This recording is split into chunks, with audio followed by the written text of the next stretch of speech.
नमस्कार मंडळी, पुन्हा एकदा स्वागत आहे आपलं लोक NLB न्यूज चॅनलमध्ये. आज आपण आलेलो आहे बघा शेवली गावातील या भव्य असं वॉटर ग्रीड येथे आपण आज आलेलो आहे. आपण बघत आहात NLB न्यूज चॅनल. मी सय्यद इलियास. हा आहे वॉटर ग्रीड जे आहे कोळवाडी शिवाराच्या कोळवाडीच्या एका माळावर बनवलेलं एकदम भव्य असं वॉटर ग्रीड. 15 कोटी रुपयात बनवलेलं याला खर्च आलेला आहे. जनताचा पैसा, जनताचा टॅक्साचा पैसा इथं खर्च करण्यात आलेला आहे. आणि इतक्या वर्षापासून 20 वर्ष झाले, गेल्या 20 वर्षापासून शेवली गावामध्ये पाणी नाही. आणि जनतेचा पैसा बघा इथं कसं फोकला जातो आहे. नमस्कार मंडळी, पुन्हा एकदा स्वागत आहे आपलं NLB न्यूज चॅनलमध्ये. मी सय्यद इलियास. आपण माझ्या पाठीमागे बघू शकता हा शेवली गावातील कोळवाडी गावाच्या एका टेकड्यावर इथं समजा एक माळ आहे. या माळावर बनलेला हा वॉटर ग्रीड आपण माझ्या पाठीमागे बघू शकता. कोट्यवधी रुपये खर्च करून हा वॉटर ग्रीड बनवलेला आहे.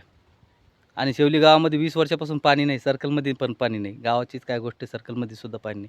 हा पैसा कोणाचा आहे मंडळी? हा पैसा आपला आहे, जनतेचा पैसा आहे. आणि जनतेचा जे आपण टॅक्स भरतो, जे शेतकरी जे राबराब शेतामध्ये राबतो, जे मोलमजूर जे शेतामध्ये काम करतात, ज्या महिला भगिनी आहे ते ज्या शेतामध्ये काम करतात, आज त्यांचा पैसा आहे. काहीच दिवसानंतर, आता 1-2 दिवसानंतर, आजची 23 तारीख 24 तारीख आहे, 2 दिवसानंतर 26 जानेवारी आहे, प्रजासत्ताक दिवस आहे. तर खरंच आपल्याला सत्ता मिळालेली आहे का? जे आपण इथले जे प्रतिनिधी, जे उमेदवार आपण जे निवडून देतो, ते खरंच आपल्या निधीचा खरा वापर करतात का? का पैसा हे अशाच घाशामध्ये घालतात?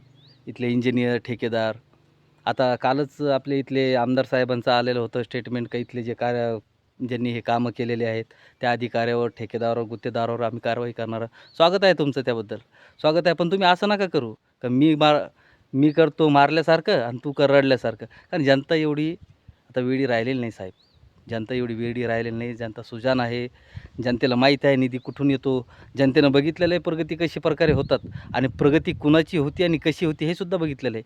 20 वर्षापासून या गावामध्ये पाणी नाही, शेवली या गावामध्ये पाणी नाही. आणि तिथं एक आहे तिथं का लोक बोलत नाही. काही भीती असन किंवा कोणाची भीती असन त्यांच्या मनामध्ये, नाही बोलू शकत, बोलतेन काही दिवसानंतर बोलतेन, ते सुद्धा बोलते होणार आहे. पण त्यांना समजायला पाहिजे आणि विशेष करून अशा लोकांना समजायला पाहिजे, जे अधिकारी आहेत, जे गुत्तेदार आहे, जे इंजिनियर, कोणाचा पैसा खायला लागले तुम्ही जनतेचा पैसा खायला लागले मला. अशा जनतेचं आज पाणी, जनतेला काय पाहिजे? रस्ता पाहिजे, शिक्षण पाहिजे, पाणी पाहिजे, बस ह्या सुविधा पाहिजे त्यांना. आरोग्य पाहिजे. आणि तुम्ही ते सुद्धा देऊ शकत नाही म्हणल्याच्यानंतर कोणत्या तुम्ही तोंडानं आता पुढच्या वेळेस मतं मागायला असाल? ठीक आहे, तुम्ही या मतं मागायला, निवडून या, परत सत्तेला या, पण कामं करा ना. तुम्ही कामं करले तर त्याच्याबद्दल काहीच नाही, काही दुमत नाही. बघा ही अशी परिस्थिती आहे इथली. 15 कोटी रुपयाचा खर्च झालेला हा वॉटर ग्रीड आपण पाठीमागं बघू शकतात.